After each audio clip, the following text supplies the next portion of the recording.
Good morning बच्चों। कक्षा 7वीं का आज हम चैप्टर 2.1 का कंप्लीट कर लिए। आपने 2.1 उसके बाद का चैप्टर है ये परिमेय संख्याओं का संख्या रेखा पर निरूपण।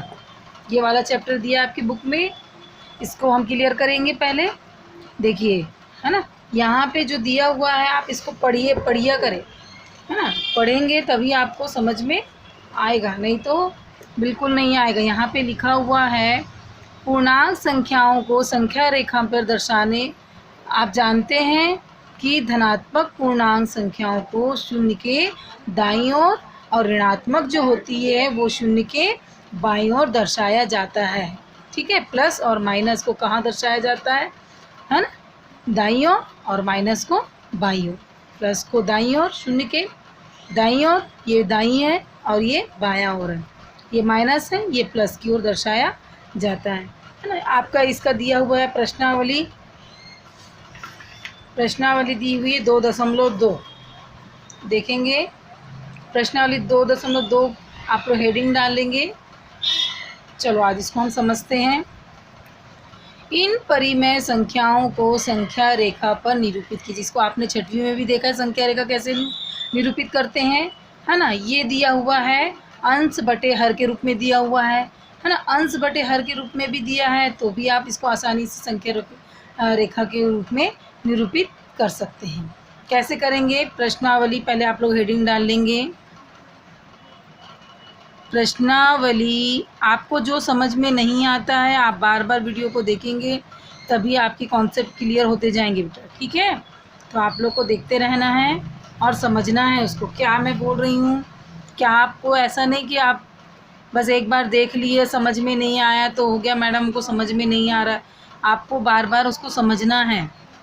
इन परिमेय संख्याओं की संख्या रेखा पर निरूपित कीजिए। आप इसको हेडिंग डाल लेंगे। सबसे पहली संख्या दी हुई है आपके इसमें 2/3। देखिए 2/3 इसको आपको संख्या रेखा में बहुत आसान है। आप इसको अच्छे से समझेंगे, आसानी से बच जाएगा। आप स्केल की सहायता से, है ना, एक संख्या रेखा ले लेते हैं, क्या बोलते हैं, स्केल की सहायता से। ठीक है, देखिए 2/3 बोला है, स्केल की सहायता से एक लाइन खींचेंगे आप। ठीक है, धनात्मक है क्योंकि माइनस का चिन्ह नहीं है। देखेंगे इसको 2/3, जो नीचे में जितनी संख्या दी रहती है, 3 दिया हो तो 3 भाग में, 4 दिया हो तो 4 भाग में, 5 दिया हो तो 5 भाग में। पहले इसको हम क्या करेंगे, खंडित करेंगे। ठीक है, समान भागों में हम इसे क्या करेंगे, खंडित करेंगे, है ना। तो जैसे यहाँ पे इसको हमने पहले 0 मान लिया, यहाँ पे मान लीजिए। अब इसको हमको कितने भागों में खंडित करना है, 3। नीचे कितने दिया हुआ है, 3। तो हम इस लाइन को कितने भागों में खंडित करेंगे, संरेखा को 3 भागों में खंडित करेंगे।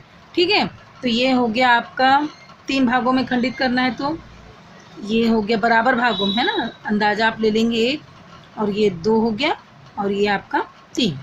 ठीक है, 3 भागों में हो गया आपका, ये 3 भागों में हमने खंडित कर दिया ना, 1, 2 और 3। आया समझ में, आया कि नहीं आया बताइए। इतना समझ में आ रहा है ना। 3 क्यों भाग लिए हमने, ये 3 भागों में हमने क्या कर दिया, इसको खंडित कर दिया। ठीक है, समझ में आ रहा है कि नहीं।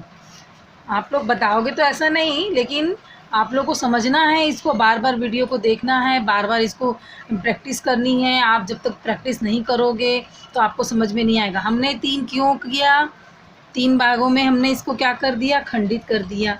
ठीक है, अब 3 भागों में जब आपने खंडित कर दिया तो देखेंगे यहाँ पे ये एक 3 भागों में हमने खंडित किया, लेकिन ये क्या है, ये यहीं पर हमने इसको क्या माना है, 1 माना है।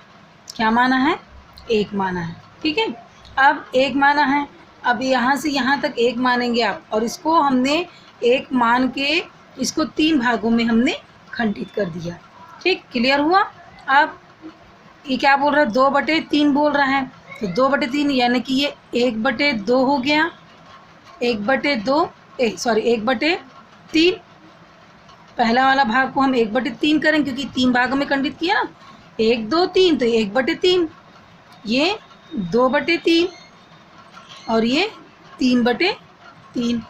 क्लियर हुआ, 1/3, 2/3, 3/3। और हमारी संख्या रेखा क्या बोल रही है, 2/3। 3। क्या बोल रही है हमारी संख्या रेखा? 2/3। ठीक है, तो ये 2/3 ये हमको मिल गई, ये मिल गई ना आपको 2/3। ये आपकी संख्या रेखा है, यही आपका आंसर है। ये आपको संख्या रेखा में इस प्रकार से प्रदर्शित करना है। ठीक, स्केल की सहायता से ये आपका आंसर आ गया। ठीक है ना, 2/3 इस प्रकार से आपको संख्या रेखा में दिखाना है। समझ में आया ना? ऐसे ही दूसरा दिया हुआ है -5/9। दूसरा क्या दिया हुआ है देखेंगे, -5/9। देखो 9 नीचे कितना दिया हुआ है, 9। ठीक है, और बी माइनस में दिया हुआ है ना? तो आप कैसा करोगे, इसको यहाँ से लेंगे, अब 9 भागों में खंडित करोगे। यहाँ 3 भागों में खंडित किया था, यहाँ पे कितने भागों में खंडित करोगे, 9 भागों में। कितने भागों में, 9 भागों में। लेकिन ये ऋणात्मक है, ऊपर की संख्या क्या है, ऋणात्मक है। आपका अंश क्या है, ऋणात्मक है। अंश क्या है, ऋणात्मक है। तो इसको ऋणात्मक के रूप में लोगे यहाँ पे, ये इसको मान लोगे आप। सुन, अब 9 भागों में इसको क्या करोगे, बराबर एक भाग को, ये एक भाग को हमको 5/9 भागों में खंडित करना है ना, यानी एक भाग है ये हमारा पूरा। ठीक है, हमने इसको अभी 1 1 2 3 4 नहीं किया है, सिर्फ ये भाग एक है पूरा, इसको 9 भागों में खंडित करना है। ठीक है, तो यहाँ से गिनेंगे, 9 खंड होने चाहिए, 9 खंड गिन लेना। ये 1 खंड हो गया, 2, ये 3, ये 4, ये 5 6 7 और ये 8 और ये आपका क्या हो गया, 9। ठीक, ये आपका हुआ 9। आया समझ में? ये आपका 9 हुआ है, और 9वां इसको -1 बोलेंगे, क्योंकि ऋणात्मक दी हुई आपकी ये संख्या, तो ये -1 में आ जाएगा। इसको हम -1 से प्रदर्शित करेंगे। ठीक, अब हमको क्या बोल रहा है, ये माइनस में ही है सब। ठीक है, अब ये क्या बोल रहा है, 5/9। तो 5 ऊपर की संख्या क्या है, 5 है, तो 5 गिन लीजिए। 1 गिन लीजिए, है ना, 1 2 3 4 और ये 5। ठीक है, ये 5वां आ गया। 1 2 1 हुआ ना, यहाँ से यहाँ तक तो 1 मानोगे ना, 1 1, ये 2 3 4 और ये यहाँ से यहाँ तक 5। तो ये हमारा क्या आ जाएगा, 5/9। ये पूरा 9 और -5वां को हम गिनेंगे, -5/9। इस प्रकार से हमको इसको संख्या रेखा में हम क्या करते हैं, प्रदर्शित करते हैं। आ रहा है समझ में आप लोगों को? जो नीचे की संख्या होती है उस भाग का 1 होता है, पूरा 1, उसी भाग को हमको क्या करना रहता है, खंडित करना रहता है। जो हर, जो क्या बोलते हैं, हर में दिखाती संख्या उस रेखा को।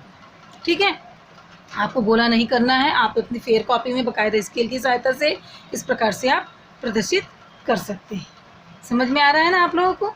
हाँ, ऐसे ही आपको -3/13 दिया हुआ है, तीसरा भी दिया हुआ है ना, -3/13। बताइए कैसे? देखिए, मगर 13 कितनी बड़ी संख्या दी हुई है, तो भी कुछ नहीं हुआ। 13 है तो आप 13 भागों में खंडित करोगे, एक को पूरे कितने भागों में, 13 भागों में खंडित करोगे।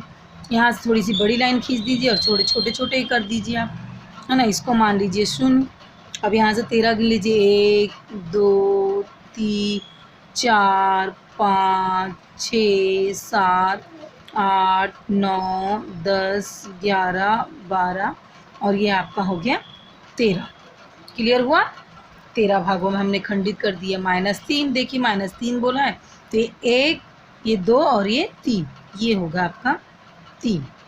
-3/13, 13 -3/13। ठीक है, इस प्रकार से हम इसे संख्या रेखा में क्या करते हैं, प्रदर्शित करते हैं। आगे समझ में आप लोगों को? हाँ, तो ये इस प्रकार से आप लोग को करना है। ये आपका पहला भी बन गया, दूसरा भी बन गया, तीसरा भी बन गया, है ना। समझ में आ रहा है ना? ये खंडित कर रहे हैं, इस जो नीचे में हर में जो संख्या दी होती है उतने भागों में हम इसको लाइन में बराबर भागों में खंडित करना है ना। और जो ऊपर में संख्या रहती है ऋणात्मक में है तो ऋण की तरफ जाएंगे, अगर प्लस रहेगा तो शून्य इधर जाएगा और प्लस की ओर जाएगा, प्लस की ओर जाएगा, ऋणात्मक में ऋणात्मक की ओर जाएगा, धनात्मक में इधर जाएगा। इसको आप ध्यान देंगे। ठीक है, तो ये आप लोगों का। और इसके बाद क्या दिया हुआ, -16 लास्ट एक और बचा हुआ, इसको भी मैं बता देती हूँ। चलो ठीक है, चौथा क्या दिया हुआ है, -16 बटे, देखिए ये थोड़ा सा डिफ़िकल्ट इसीलिए, देखिए अब -16 बटे -5। देखिए इसमें हर अब हमने जितने सवाल बनाए उसमें अंश हमेशा क्या था आपका, छोटा था ना, है ना, हर आपसे बड़ा था। मगर यहाँ पे क्या हो गया है, आपका अंश बड़ा है और ये छोटा है, यानी इसका भाग इसमें जा सकता है तभी हम इसको खंडित करेंगे, नहीं तो इतनी 16 लाने के लिए हमको तो बहुत लाइन की ये करना पड़ेगा, है ना। 3 4 5 तो हो सकता है 16, 5 आप कैसे खंडित, तो 5 में आप कैसे 16 लेके आओगे, ये बताइए ना, है ना। तो जब तक यदि आपका यदि अंश बड़ा हो तो हम इसमें इससे क्या कर सकते हैं, भाग दे सकते हैं ना। जैसे कि आपने रफ कार्य कर लीजिए, यहाँ पे रफ कार्य करने के लिए देख लीजिए, हाँ 5 में आप 16 का भाग देंगे, 5 से आप 16 का भाग दोगे तो कितने बार गया, 5 से 15 आया ना आपका, एक आया। तो इसको आप कैसे प्रदर्शित करोगे, 3 बार गया ना, तो कैसे लिखते हैं, 3 सही 1/5, ये इस प्रकार से आप प्रदर्शित करोगे, 3 सही 1/5, ये आपका 1/5 के रूप में क्या हो गया, परिमेय संख्या बन गया। 3 सही 1/5, ये आपकी 1/5 क्या हो गई, परिमेय संख्या बन गई ना। या फिर आप इसको ऐसा भी लिख सकते हो, -16 बटे -5 को हम कैसे लिख सकते हैं, भाग करके देने के बाद में, है ना, कैसे लिखोगे आप इसको, पहले 3 सही 3 धन 1/5 भी लिख सकते, धनात्मक में आ जाएगा ये, है ना, या 3 सही 1/5, ये दोनों रूप में आप लिख सकते हो ना, ये दोनों के रूप में भी आप इसको अब इसको आप संख्या रेखा में हमको परिमेय संख्या के रूप में इसको हमको संख्या रेखा में प्रदर्शित करना है, धनात्मक में है। देख लीजिए ऐसा एक लाइन खींचेंगे आप, है ना। अब ये क्या बोल रहा है, 3 बोल रहा है, ये क्या बोल रहा है, 3 बोल रहा है आपका, है ना। ये आपने क्या माना, यहाँ पे शून्य मान ले, धनात्मक की ओर है तो इधर जाएगा, है ना। ये आपने एक शून्य करके लाइन खींचा, है ना। तो 3 सही 1/5 मतलब 3 से बढ़कर है, 1/5 मतलब 3 और 4 के बीच में ही आएगी संख्या रेखा, आएगी ना। 3 सही 1/5 है तो 3 और 4 के बीच में ही आएगी। तो हम इसको 1 2 और 3 और 1 ये आपकी 4 हो गई, समझ लो, है ना। ये 1 मान लोगे इसको, 2 मान लोगे इसको, 3 और इसको आप 4, क्योंकि इसके बीच में ही आएगी संख्या रेखा, है ना। तो 1 2 3 और 3 के बाद आपको संख्या रेखा में बताएं, 1/5 बोल रहा है, तो ये 1 हुआ ना, 1 2 3 4 और ये 5 बोल रहा था, तो मैंने 5 में खंडित कर दिया, पर खंडित जो नीचे में संख्या होती है उसमें हमने खंडित करते हैं ना, 1 2 3 4 5 में खंडित हो गया। तो आप पहला क्या बोल रहा है, 1/5, तो 1/5 यही होगा ना, ये 1/5, ये 2/5, ये 3/5, ये 4/5, ये 5/5, ऐसे लिखोगे ना आप, तो ये 1/5, ये आपकी संख्या रेखा है, ये आपकी संख्या रेखा है। इस प्रकार से आप इसको संख्या रेखा में प्रदर्शित कर सकते हैं, ठीक। इस प्रकार से आपको ये बता सकता है, ठीक है।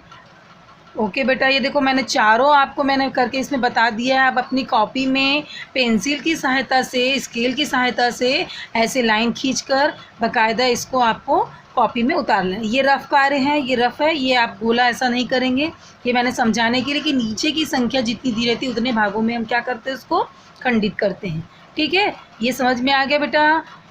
इतना ही आज के लिए, इतना काफ़ी। आपका पहला प्रश्न कंप्लीट हो जाएगा। अपन नेक्स्ट वीडियो में सेकंड और तीसरा खाली स्थान है वो आपको पूरा कंप्लीट कर देंगे। ओके, आपको ये समझना है, प्रैक्टिस करना है बार बार, कोई इसमें डाउट्स नहीं है। इसको आपने 6वीं में भी किया है, ये इसमें सिर्फ अंश बटे हर में दिया हुआ है। ओके।